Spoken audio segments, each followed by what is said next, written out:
அஸ்ஸலாமு அலைக்கும். Hi friends, எல்லாருமே எப்படி இருக்கீங்க? இன்றைக்கி நம்ம சேனலில் நம்ம வீட்டுக்கு ரொம்பவே யூஸ்ஃபுல்லான கிச்சன் டிப்ஸ் தான் பார்க்க போகிறோம். முடிஞ்ச வர வீடியோவை ஸ்கிப் பண்ணாமல் ஃபுல்லாக பாருங்கள். நான் சொல்லியிருக்க டிப்ஸ் எல்லாமே என்றைக்காவது ஒரு நாள் உங்களுக்கு ஏதோ ஒரு வகையில் யூஸ் ஆகலாம். கடைசி வர வீடியோவை பார்த்துட்டு உங்களோட தாட்ஸை என்னோட கமெண்டில் ஷேர் பண்ணுங்கள். இதுவரையும் யாரும் நம்மளோட சேனலை சப்ஸ்கிரைப் பண்ணாமல் பார்த்துட்ருக்கீங்கன்னா மறந்துடாமல் சப்ஸ்கிரைப் பண்ணிவிட்டு அது பக்கத்தில் உள்ள பெல் ஐக்கானே கிளிக் பண்ணிக்கோங்க.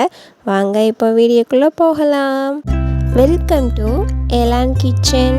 ஃபர்ஸ்ட் இப்போ என்ன பார்க்குறோன்னா, நம்ம இந்த மாதிரி கொடையில் நம்ம அந்த மாட்டுற பட்டன் இருக்கும் இல்லையா, அது உடஞ்சிருச்சுன்னா நம்மளுக்கு சுற்றி எவ்வளோ தான் சுற்றி வச்சாலுமே அது பிரிஞ்சிட்டே வந்துடும். அந்த பட்டனில் மாட்டுற மாதிரி இருக்கவே இருக்காது. இதுக்காண்டி நம்ம என்ன பண்ண போகிறோன்னா, நம்ம வீட்டில் சின்ன பிள்ளைங்க இருப்பாங்க இல்லையா, அவங்களோட வளையல் இதில் யூஸ் பண்ணிக்கலாம். நம்ம நல்லா முறுக்கிற மாதிரி நல்லா முறுக்கிட்டு நம்ம பிள்ளைங்களோட வளையல் எடுத்து இந்த கேப் வழியாக நம்ம நுழைச்சிட்டோம்னா அந்த கூடை அந்த பட்டன் வச்சு நம்ம க்ளோஸ் பண்ண மாதிரியே நல்லா டைட்டாக இருக்கும்.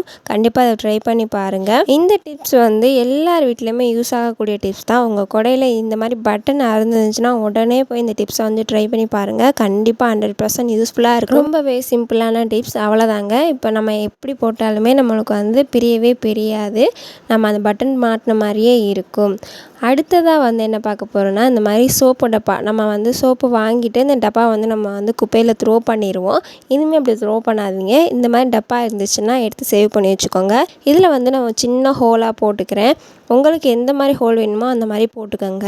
இப்போ இந்த மாதிரி ஹோல் போட்டுட்டு நான் என்ன பண்ண போகிறேன்னா, இந்த மேலே உள்ள கேப்பை ஓப்பன் பண்ணி நம்ம வீட்டில் காட்டன் பஞ்சு இருக்கும் இல்லையா, இதை நான் இதுக்குள்ளே ஃபில் பண்ண போகிறேன். இந்த காட்டன் பஞ்சை நம்ம வெளியில் வச்சுருந்தோம்னா தூசி பிடிக்கிறதுக்கு வாய்ப்பு இருக்குது. ஸோ இந்த மாதிரி டப்பாவில் போட்டு நம்ம அடைச்சி வச்சிட்டோம்னா நம்மளுக்கு தூசி பிடிக்காது. பிள்ளைங்களும் எடுத்து அதை வேஸ்ட் பண்ணி விளையாட மாட்டாங்க. ஹோல் ரொம்ப சின்னதாக இருக்கவும் கொஞ்சம் பெருசாக போட்டுக்கலான்னு ஹோல் மட்டும் கொஞ்சம் எக்ஸ்டெண்ட் பண்ணிக்கிட்டேன்.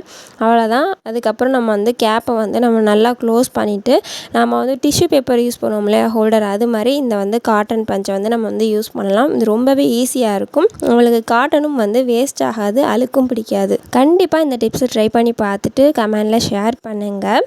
அடுத்ததாக நம்ம ஒரு ஊக்க வச்சு நம்ம என்னென்னலாம் பண்ணலாம் நம்மளோட சேஃப்டிக்கு அப்படிங்கிறதான் பார்க்க போகிறோம். நீங்களே நினைப்பீங்க, ஊக்க வச்சு இவ்வளவு செய்யலாமா அப்படிங்கிற மாதிரி தோணும் உங்களுக்கே. ஃபர்ஸ்ட் என்ன பண்ண போகிறோன்னா, நம்ம ஹேண்ட்பேக்கில் நம்ம எங்கேயாச்சும் போகையில் சாவியை சும்மா போட்டுருவோம். அது கடைசியில் விழுந்துடும். நம்ம அவசரத்துக்கு தேடவே முடியாது.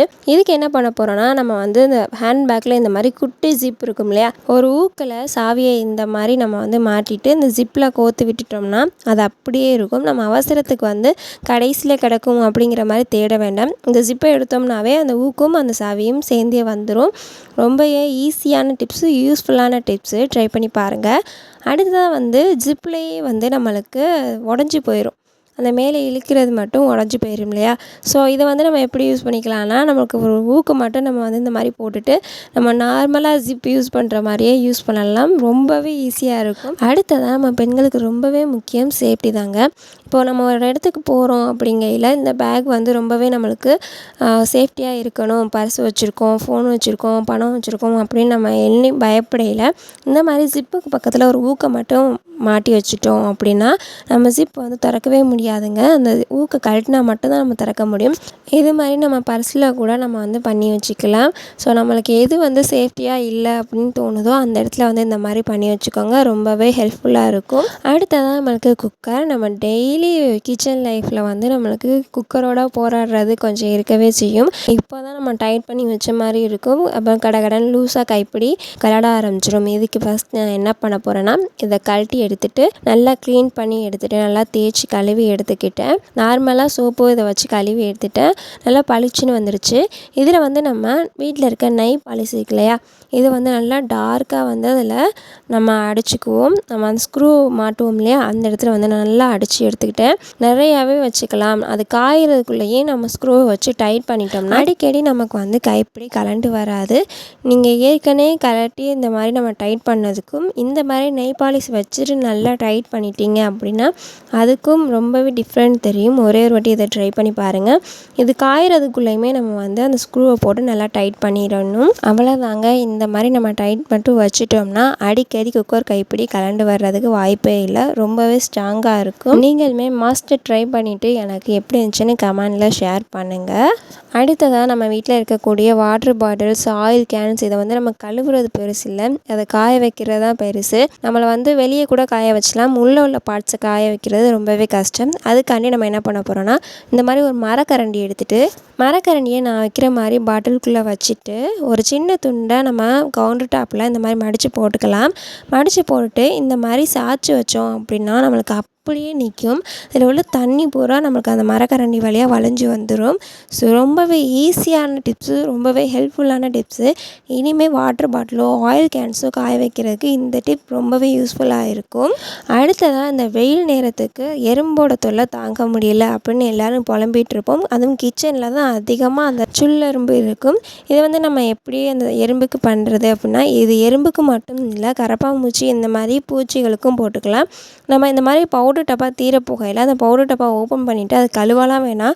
அந்த பவுடரோடையே நம்ம ஒரு டீஸ்பூன் மஞ்சத்தூளும் 2-3 சூடம் கற்பூரம் சொல்லுவோம் இல்லையா, இதையும் நச்சு சேர்த்துக்கலாம்.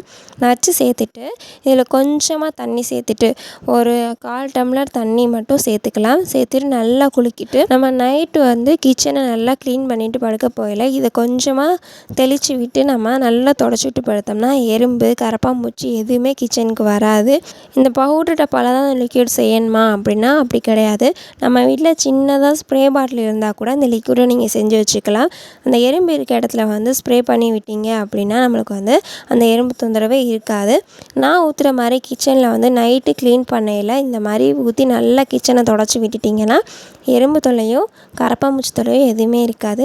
இப்போ பாருங்கள், இந்த மாதிரி எறும்பு போகிற இடத்துலலாம் தெளித்து விட்டுட்டேன்னா சுத்தமாக எறும்பு தொல்லையே இருக்காது. ரொம்பவே யூஸ்ஃபுல்லான ஹெல்ப்ஃபுல்லான டிப்ஸ் தான். கண்டிப்பாக ட்ரை பண்ணி பார்த்துட்டு எப்படி இருந்துச்சுன்னு சொல்லுங்கள். அடுத்ததாக நம்ம வெங்காயம் நறுக்கையில் என்ன தான் கையை கழுவினாலும் அந்த வெங்காய ஸ்மெல் மட்டும் போகவே போகாது. இதுக்காண்டி கொஞ்சமாக டீத்தூள் எடுத்துகிட்டு நம்ம கையில் நல்லா ரப் பண்ணிவிட்டு நம்ம வந்து கையை கழுவிட்டோம் அப்படின்னா நம்மளுக்கு அந்த வெங்காய ஸ்மெல்லோ பூண்டு ஸ்மெல்லோ எதுவுமே இருக்காது. நம்மளுக்கு பூண்டு உரிக்கையிலையுமே அந்த ஸ்மெல் வந்து ரொம்ப ஹெவியாக இருக்கும் நம்ம கையில். இந்த மாதிரி கொஞ்சமாக டீத்தூள் எடுத்து நல்லா ரப் பண்ணிவிட்டு நம்ம கையை நார்மலாக எப்பயும் போல் கழுவணும் அப்படின்னா அந்த ஸ்மெல் எதுவுமே இருக்காது. கண்டிப்பாக ட்ரை பண்ணி பாருங்கள். அடுத்ததாக இப்போ லாஸ்ட் அண்ட் ஃபைனல் டிப்ஸுக்கு வந்தாச்சு. நம்ம அடுப்பில் ஒரு கடாயை வச்சுட்டு அடுப்பை பற்ற வச்சுக்கணும். வச்சுட்டு கொஞ்சமாக பருப்பு ஒரு 1.5 கைப்பிடி அளவுக்கு எடுத்து நல்லா பரப்பி வச்சுக்கோங்க. வச்சுட்டு நம்ம வீட்டில் வந்து தெரியாமல் நம்ம துவைக்கிறதுக்கு வந்து அந்த பணத்தை எல்லாத்தையும் வந்து போட்டு நல்லா நனைச்சிருவோம். பாருங்கள் எந்த அளவுக்கு ஈரமாக இருக்குதுன்னு.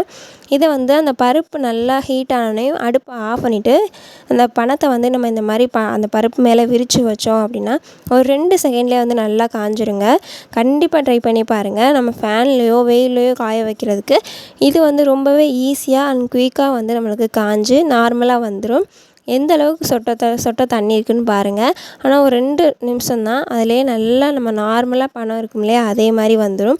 நம்ம ஃபேனில் காய வச்சா கூட கொஞ்சம் வடன்னு இருக்க மாதிரி இருக்கும். ஆனால் இதில் அப்படி இருக்காது. நம்ம நார்மலாக எப்படி யூஸ் பண்ணுற இருக்குமோ அதே மாதிரி இருக்கும். கண்டிப்பாக ட்ரை பண்ணுங்கள். நான் சொன்ன எல்லா டிப்ஸுமே உங்களுக்கு கண்டிப்பாக யூஸ் ஆகுங்கிற எண்ணத்தில் வந்து உங்களோட ஷேர் பண்ணியிருக்கேன். நான் ஷேர் பண்ண டிப்ஸ் எல்லாமே உங்களுக்கு பிடிச்சிருக்குன்னு நினைக்கிறேன். பிடிச்சிருந்தால் மறந்துடாமல் சப்ஸ்கிரைப் பண்ணி சப்போர்ட் பண்ணுங்கள். உங்கள் ஃப்ரெண்ட்ஸ் அண்ட் ஃபேமிலிஸ்க்கு ஷேர் பண்ணுங்கள், லைக் பண்ணுங்கள். உங்கள் தாட்ஸை வந்து கமெண்ட்டில் என்னோட ஷேர் பண்ணுங்கள். தேங்க்ஸ் ஃபார் வாட்சிங்.